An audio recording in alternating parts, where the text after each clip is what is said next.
Sneak it up on you. Wait for our guys.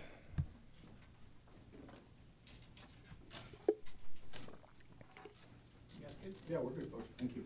No problem, guys. Congratulations to AU last night. Big playoff win, I guess. Getting into the playoffs. Going to play a little messy. Other than that, guys, what we got? It's Sam's birthday, so Happy birthday. Happy birthday, Sam. You get the honor, Sam, to go first, I guess. No, Led said so. No, go ahead, Sam. See that? Look at that.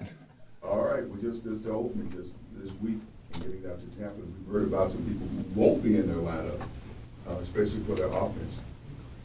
You know, I just think you can't say good question when you got they're pros. You know, just like everybody else in the National Football League, so they're definitely going to have the next man up mentality. You know, that's two really good players that we know or we think are going to be out. I know they put Godwin on IR. Not sure with Mike, but didn't look great for those guys, and that's really good players that they're going to have on IR. But they got some really good players behind them. You know, obviously Shep's been a great player since he came from Oklahoma and played with Baker. He's been doing the league for a long time, known him from the Giants. He'll probably fill the inside position at the F position. They went out and drafted their young man from Washington that's doing a really good job for him, has his role increased every single week. Got a real speedy receiver out there in Palmer who's done some really good things for him in the past. And then obviously their three-headed monster at running back has been looking pretty good. So they got some stuff in stock. You know, I know it's always, what was me when you get people hurt, but for coaches and people that work inside the building and players, they always got answers and reasons and things to be positive about and the people to get the ball to. Yes, could you discuss your practice squad moves over the last couple of days? We missed we got and so forth. I guess that's the big. So we brought back Rashaan Evans. You know, Rashaan Evans came back and obviously getting that veteran presence to be a potential linebacker for us is always something that's good. He was here before me, and he actually came back a couple of weeks ago and helped us out on practice squad. Did a great job that time. So anytime you can rotate those guys back into your fold and get them back into your building, that's always something good. Love the kid, love the personality. I love the man, love the personality, love who he is, everything about him. We actually got a chance to get a look at a young wideout that's coming to the fold today. Speed receiver, having the ability to come in here and get a chance to look at him, get a look-see. We worked him out a couple weeks ago. So really excited to see what he can do today in practice and throughout this week. Did I do anything else? What was I do? Oh, Big Wheat. Yeah, big sign of Big Wheat to the practice squad. Big mover, came and worked out, did a nice job. Got good genes. Want to have a chance to get a look at him. He moved well in this workout, and now we get a chance to look at him this week in practice and get him some pads, acclimate him to what we do and how we do it. And what's the plan for, how you manage Troy getting back out on the grass today? Starts the process today. He'll be an individual led. I think that's the part you'll be out there to get a chance to see. We'll see what he can do moving forward and progressing from that point. But realistically, man, that's about listening to doctors, listen to your medical staff, listen to your performance team, how he looks, how he moves, all the things that he can do, potentially bring him back into the fold to be ready to play. On the injury front, is there any timeline for Drew to come back? I think he's eligible to return potentially from IR this week. It's really the same answer I just gave with Drew. It's really about being ready to play football. Opening that window, like as you guys know, you open that window, you get 3 weeks within that window. Within the 3 weeks of that window, when you feel like he's ready to go play football, from a performance standpoint, you get him back out there. What warranted you calling the 3 running backs a three-headed monster?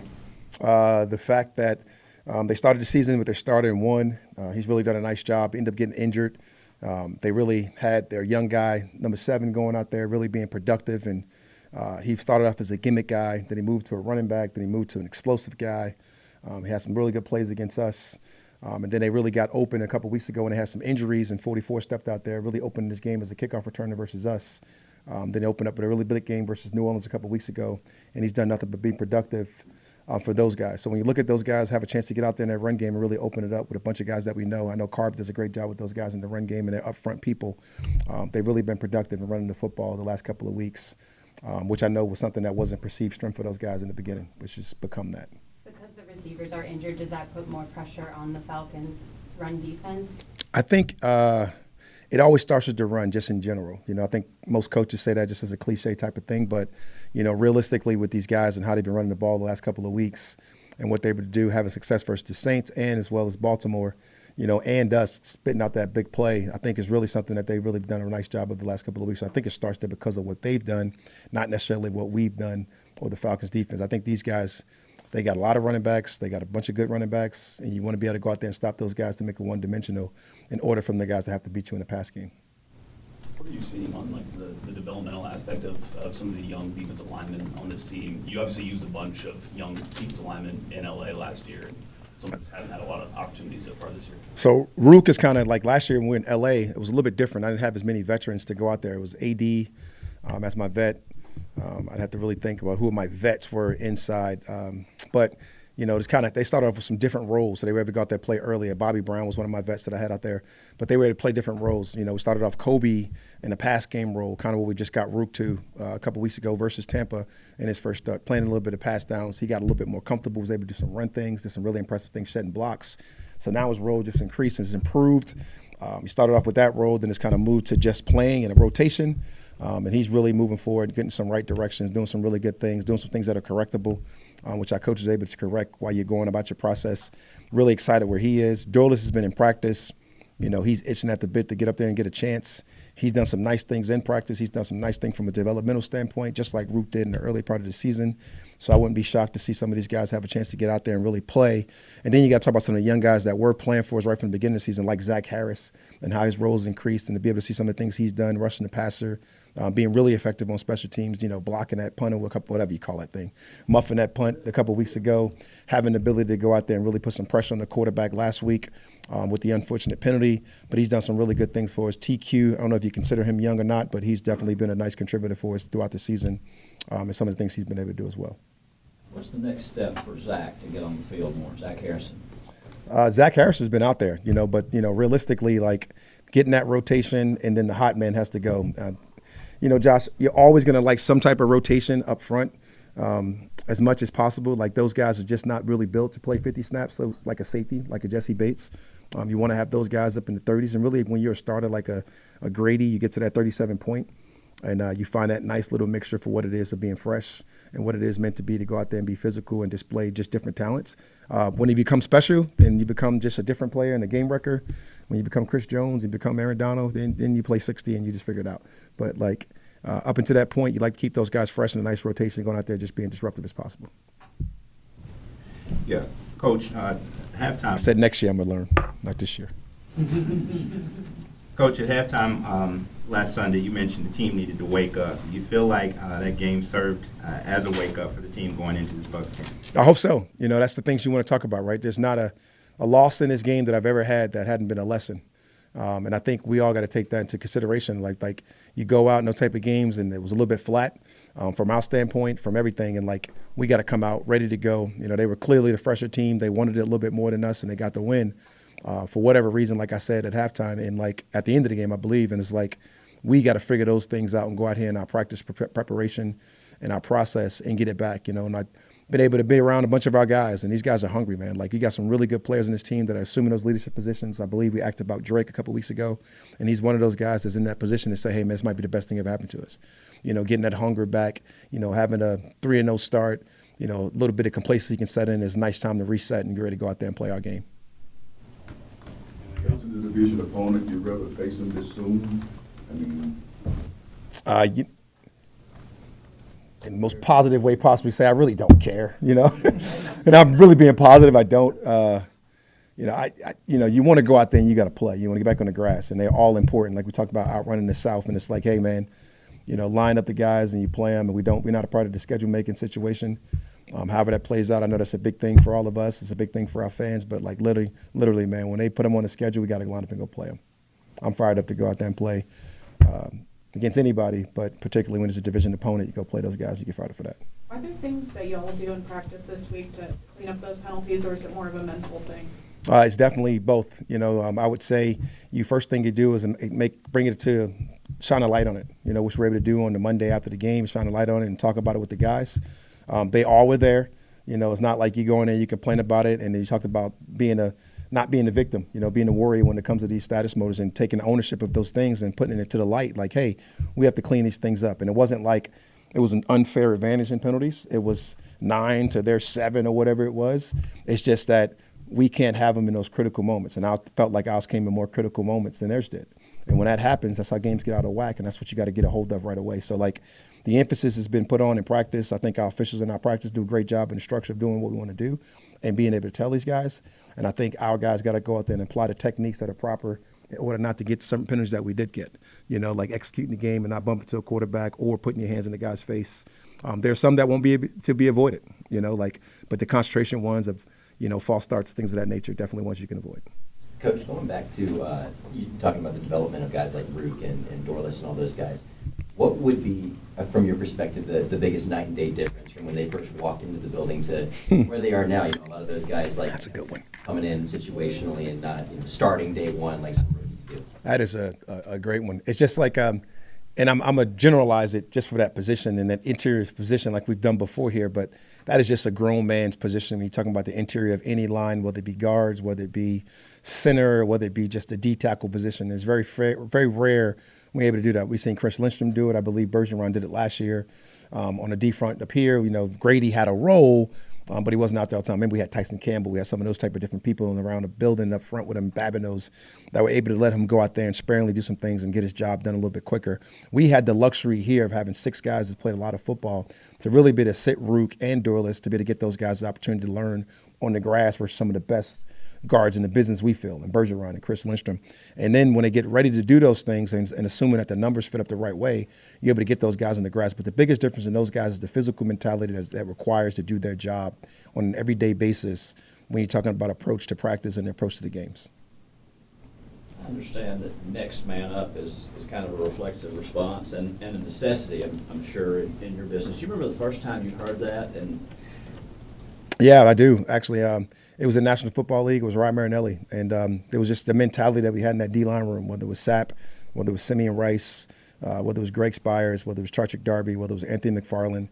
That whole D-line just had that next man up mentality. So they were able to roll those guys and put them out there. And it wasn't in an injury-based format. It was just whoever was on the grass at the time had to get that job done that was required to get done. And Ellis Wims, I hate to miss any of those guys that we had up in that rotation, but it was all guys that went out there to do a job, and they had their jobs to do. And they went and did it at a very high level with the man that was coaching those guys, and Rod Marinelli, as he stood on the sideline and screamed, "Get off the rock." And it was something that was absolutely just ingrained in my head right from the beginning. Coming into the National Football League, that's where it's got to be. And it just carried throughout the building that I was with Mike Tomlin coaching the secondary, with Joe Barry coaching the linebackers, with Monty Kiffin leading our defense. It just became the mentality that we had on defense. from an injury standpoint, though, they do. You know, Tampa Bay is not as good a team without Mike Evans and Chris Godwin. So, is it just something you have to tell yourself as a football coach and a football player? I don't think. Sorry, Josh. No, I'm kind of rambling. Forgive me. To not use It's okay. that as an excuse. Yeah, I don't think you have to tell yourself that, right? I think it's been proven through history, right? We've seen injuries in this league for such a long time, and you've seen guys go out there and step up and win football games. I mean, I've been able to do it myself. We've been able to do it here in Atlanta. We've been able to do it in L.A. We've been able to do it wherever.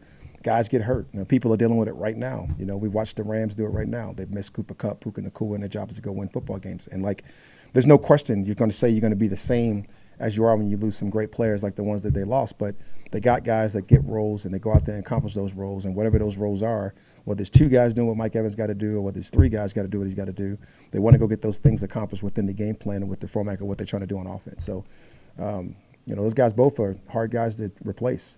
You know, the toughness of Godwin, some of the things, I mean, even leaving the field the other day. And just listen to him what he said to the trainer, you know, back to work. Like, that's the mentality of the guys that you want. I got so much respect for those dudes, you know, although I hate them because they're division opponents, but you got to have the respect for those dudes. Yeah, Coach, it was just the end of the game, but a lot of people were wanted to know how Michael Penix did in his performance in the one pass and the 5 or 6 handoffs there at the end of the game. You just named it, right? Went out there, threw one pass, was complete. And we handed the ball off in a very angry fashion and got the hell out of Dodge. Coach, I know it's been a long time since you've coached, obviously, at Tampa Bay. But Hey, D-Led, be quiet in the front. I can't hear the question. Sorry about that. No, this might even be a stretch, but kind of talking about, you know, connecting that to that development you were talking about, you know, guys like Rook and Dorless talking about, you know, learning some things that they didn't know day one into the building.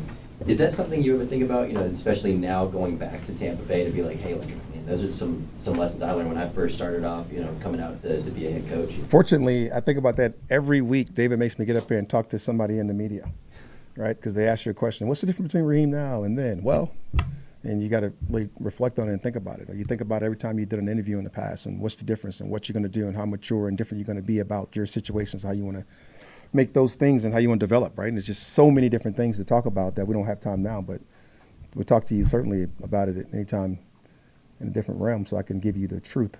But like it is like a bunch of different things, and like there's such a learning curve for everybody. And like I said earlier, man, you got to go and take everything you do, loss, win, as a lesson, and you got to get better and better every time. It's a growth mindset you just have to have in playing and coaching that's required for us to do our job at the highest level.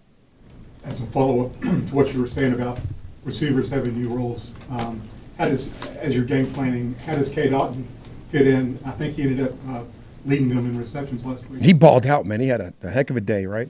Now, a lot of that stuff was in some comeback duties where he caught some big-time seams, but like you can just tell that Baker has a certain trust in him. He has a belief in him, and he's definitely one of the tougher guys in the National Football League with some of the shots that he was taking in that game and going on the field and laying it out for his team. So got so much respect for him. He definitely – don't you give me the newspaper look. He definitely can give us the deal with the vertical stretch down the field, some of the things he's able to do. He's a really good football player, and he has been that. And it's just like you're talking about, man. Like you don't know where those roles are going to come from, but definitely he took over the vertical role for those guys at the end of that football game, getting some big plays. I think he ended up with 100 or so yards at the end of that game, and those guys attempt to come back. Following up on D-Led's question, although he had a very small sample size, when you did tell Penix he was going in, what was his reaction, and did that moment prove that he is ready at all times? Taryn, that is absolutely awesome because I didn't even go tell him. I just let his coach do it. I just said, hey, put Michael in and get those guys out, and we took our guys up, put the subs in that we can put in. And the next time I saw him, to be honest with you, was after the game. It wasn't like it was some, here comes the Gipper speech to get him ready. I think he's a young man that's stage ready.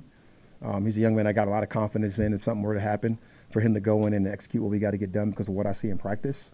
So it wasn't one of those things where I actually went over to him and said anything to him. I looked him in the eyes to see if he was ready. He was ready to go. Coach, before you go, you mentioned every now and again you get a chance to watch some college football. NBA season has started. Are you into basketball at all? I love basketball. I was telling the defense today, I'm the biggest hater of all time, like a LeBron. Not necessarily. I just like the argument, right? I love the argument. Now, who doesn't like that argument, right? LeBron, Kobe, Jordan. I love it, right? And I just go all hating the Jordan. I mean, I did all hating the Jordan first, and then I do all hating the LeBron. I don't really mean it, but because he's one of the greatest basketball players ever played a game, whichever order you want to put him in. But it was really cool to see him with his son last night. Coach, you're wearing Jordans. Say it again? But you're wearing Jordans. Okay, that's a long story. So I grew up a Laker fan. Yes, and big Laker fan. I was definitely a bandwagon guy. I grew up a Laker fan, right? Definitely a Yankee fan. Grew up a Laker fan, and it wasn't because of like necessarily the Lakers. It was Magic, right? So I grew up as a Magic fan. I loved the guy. I loved the distributor. I loved the game. I loved the Showtime. I loved everything about that, right? And then that just spilled over right into Kobe, right? And then Kobe just captured me with all stuff. So started off being a hater of Jordan because of that. And then once he retired, I can appreciate his game and say, yeah, man, this dude was the best, right? And then I just jumped right into the Kobe-LeBron argument. And then all of a sudden, LeBron became a Laker. And I'm like, nah, I ain't joining it. I'm going to stay with the Kobe argument. But definitely love LeBron, but I definitely love hating on him. In the barbershop arguments, if that's fair. No disrespect, LeBron. I can never say that in L.A. So I got out of L.A. before I said that. No, I'm just kidding. Kobe fan, I understand the LeBron. Yeah, it's just the argument. It's not. I enjoy watching them both. They're outstanding. But we'll get into the argument offline, and I can give you some of the hater terms that we use when we're describing the difference. All right, thanks, y'all. All right, guys.